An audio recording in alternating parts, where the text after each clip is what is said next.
अस्सलाम वालेकुम। आज मैं आपके साथ रशियन सैलड की रेसिपी शेयर कर रही हूँ। आप इसको फ्रूट सैलड भी कह सकते हैं।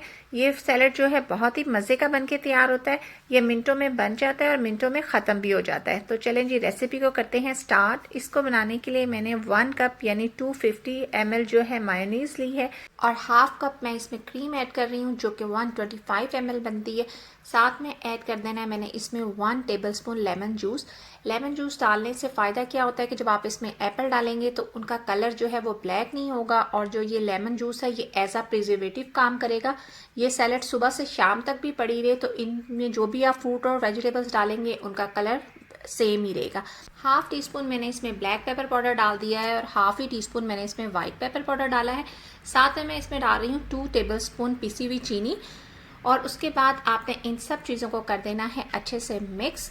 और ये इतना ही होना चाहिए बैटर कि जो आप जितनी भी इसमें फ्रूट और वेजिटेबल्स डालेंगे वो सब इस बैटर से अच्छे तरीके से कोट हो जाएं। और यहाँ मैं सॉल्ट डालना भूल गई थी जो कि मैं अब डाल रही हूँ। मैंने इसमें half tea spoon salt add कर दिया, लेकिन आप बाकी स्पाइसेस के साथ ही सॉल्ट को भी ऐड कर दें। उसके बाद मैं इसमें डाल रही हूँ मैंने ले लिया था आलू जिसे मैंने क्यूब्स में कट करके बॉईल कर दिया, वो मैंने इसमें ऐड कर दिया। साथ में मैंने ले लिए थे 3 एप्पल जिनमें से 2 एप्पल जो हैं उनका मैंने छिलका उतार दिया है और 1 एप्पल का छिलका जो है मैंने रहने दिया है क्योंकि वो जो छिलके का कलर है वो अच्छा लगता है।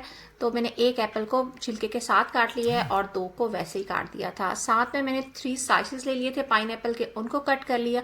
3 टेबलस्पून मैंने इसमें किशमिश ऐड कर दी है और 1/4 कप जो थे अनार के दाने थे जो मैंने इसमें डाल दिए हैं और कुछ गार्निशिंग के लिए बचा लिए हैं।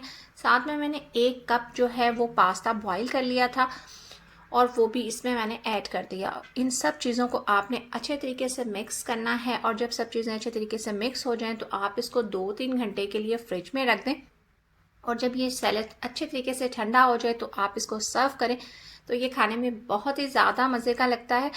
और अगर आप चाहें तो आप इसमें कैरेट्स, पीस और जो कॉर्न हैं वो भी बॉईल करके ऐड कर सकते हैं। और उसके बाद जब आप अपनी फैमिली को सर्व करेंगे तो ये उनको ज़रूर पसंद आएगा। आप इसको एक बार ज़रूर ट्राई करें। बस इसके साथ ही मैं लेती हूँ आपसे इजाज़त। मिलूंगी किसी नेक्स्ट व्लॉग या किसी नई रेसिपी के साथ। तब तक के लिए अल्लाह हाफिज़।